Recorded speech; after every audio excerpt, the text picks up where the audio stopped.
time you walk into the room, got me feeling crazy, shot my heart boom boom. Any other boy would stare, but me I look away, cause you're making me scared. Trying not to breathe, 1, 2, 3. Assalamualaikum warahmatullahi wabarakatuh. Perkenalkan, nama saya Mandela Sindriani dengan NIM 22482011112. Di sini saya dari kelas 1 Biofarmasi. Saya akan menjelaskan materi tentang biologi sel. Materi yang akan saya jelaskan yang pertama teori sel, yang kedua organel sel, yang ketiga itu adalah psikosel. Pertama, teori sel. Teori sel adalah konsep dasar biologi yang menjelaskan bahwa sel adalah unit dasar kehidupan. Teori ini dikembangkan pada abad ke-19. Sel adalah unit dasar kehidupan. Semua makhluk hidup terdiri dari satu atau lebih sel. Sel-sel memiliki struktur dan fungsi yang sama. Sel-sel dapat membelah diri untuk menghasilkan sel-sel yang baru. Kedua adalah organel sel. Organel sel adalah struktur-struktur kecil di dalam sel yang memiliki fungsi spesifik. Organel sel bekerja sama untuk menjaga kehidupan sel. Yang ketiga, siklus sel. Siklus sel adalah proses yang terjadi dalam sel mulai dari pembelahan sel hingga kematian sel. Contoh dari organel sel. Yang satu, mitokondria, organel yang berfungsi sebagai pusat energi sel.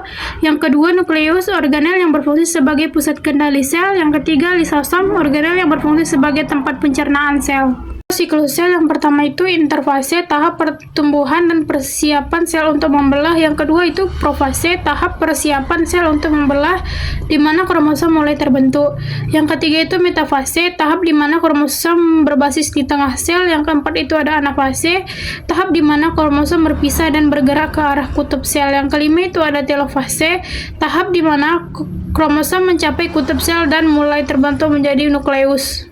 Pembelahan sel ada dua. Yang pertama ada mitosis, pembelahan sel menghasilkan dua sel anak yang identik. Yang kedua ada meiosis, pembelahan sel yang menghasilkan 4 sel anak yang tidak identik atau sel kelamin. Ini adalah fungsinya. Fungsi dari teori sel yang pertama itu mengatur struktur dan fungsi sel.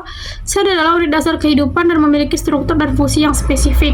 Yang kedua itu mengatur pertumbuhan dan perkembangan sel, dapat membelah diri untuk menghasilkan sel-sel baru yang memungkinkan pertumbuhan dan perkembangan makhluk hidup.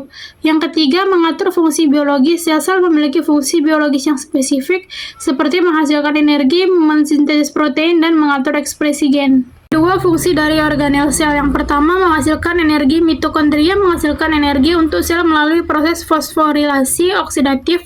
Yang kedua, mensintesis protein. Ribosom mensintesis protein dari asam amino. Dan yang ketiga, mengatur ekspresi gen. Inti sel atau nukleus mengatur ekspresi gen dengan mengatur transkripsi dan translasi. Yang keempat itu mengangkut molekul. Endoplasmik retikulum mengangkut molekul-molekul ke dalam sel. Yang kelima itu mengandung enzim pencernaan. Lisosom mengandung enzim pencernaan yang digunakan untuk mencerna molekul-molekul yang tidak diperlukan.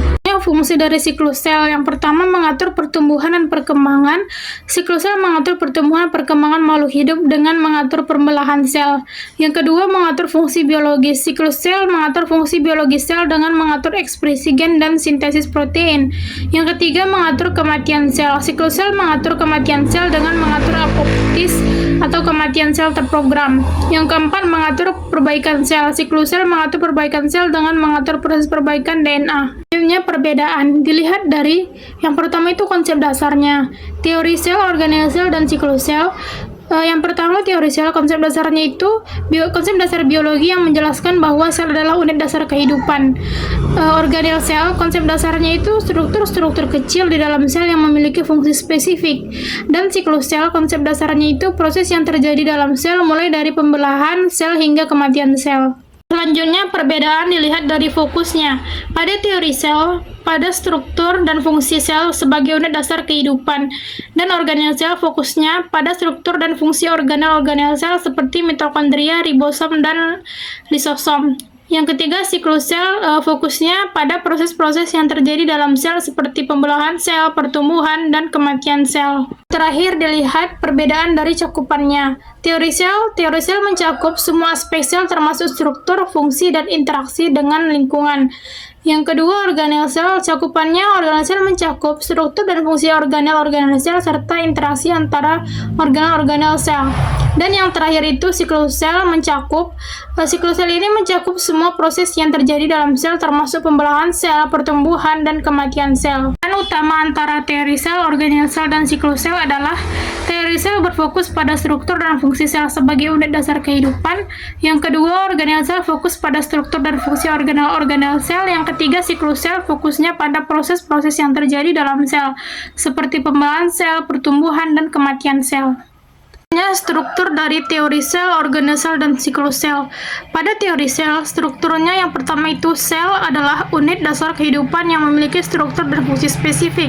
Yang kedua itu membran sel adalah lapisan tipis yang mengelilingi sel dan mengatur interaksi dengan lingkungan. Yang ketiga itu adalah sitoplasma, cairan yang mengisi sel dan mendukung organ-organel sel. Yang terakhir adalah inti sel atau nukleus, organel yang mengandung DNA dan mengatur ekspresi gen. Jadi struktur dari teori sel itu ada 4, sel, membran sel, sitoplasma, dan inti sel. Selanjutnya adalah struktur dari organel sel. Yang pertama ada mitokondria. Mitokondria adalah organel yang menghasilkan energi untuk sel melalui proses fosforilasi oksidatif. Yang kedua ada ribosom. Ribosom adalah organel yang mensintesis protein dari asam amino. Yang ketiga ada lisosom. Lisosom adalah organel yang mengandung enzim pencernaan dan berfungsi sebagai pembuangan sampah sel. Yang keempat ada endoplasmic reticulum atau ER, adalah organel yang mengangkut molekul-molekul ke dalam sel dan fungsi sebagai tempat sintesis protein. Yang terakhir ada Golgi, adalah organel yang berfungsi sebagai tempat pengolahan dan pengemasan protein. Jadi, struktur dari organel sel itu ada 5. Yang pertama mitokondria, yang kedua ribosom, yang ketiga lisosom, yang ketiga endoplasmic reticulum, yang kelima ada Golgi. Terakhir, struktur dari siklus sel. Yang pertama ada interfase. Interfase adalah tahap pertama siklus sel di mana sel mempersiapkan diri untuk pembelahan. Yang kedua ada profase di mana tahap kedua siklus sel di mana kromosom terkondensasi dan sestromer terbentuk. Yang ketiga ada metafase, tahap ketiga siklus sel di mana kromosom berbasis di tengah sel. Yang keempat ada anafase, tahap keempat ini di mana kromosom berpisah kedua kutub sel. Yang kelima ada telofase di mana kromosom dekondenasi dan nukleus terbentuk kembali. Yang keenam ada sitokinesis di mana sel menambah menjadi 2 sel anak. Jadi susunan dari siklus sel ini yang pertama ada interfase, yang kedua profase, yang ketiga metafase, yang keempat anafase, yang kelima telofase, dan yang terakhir itu sitokinesis. Sekian yang dapat saya sampaikan. Bila ada kesalahan dan kekurangan saya mohon maaf. Saya akhiri dengan salam. Assalamualaikum warahmatullahi wabarakatuh.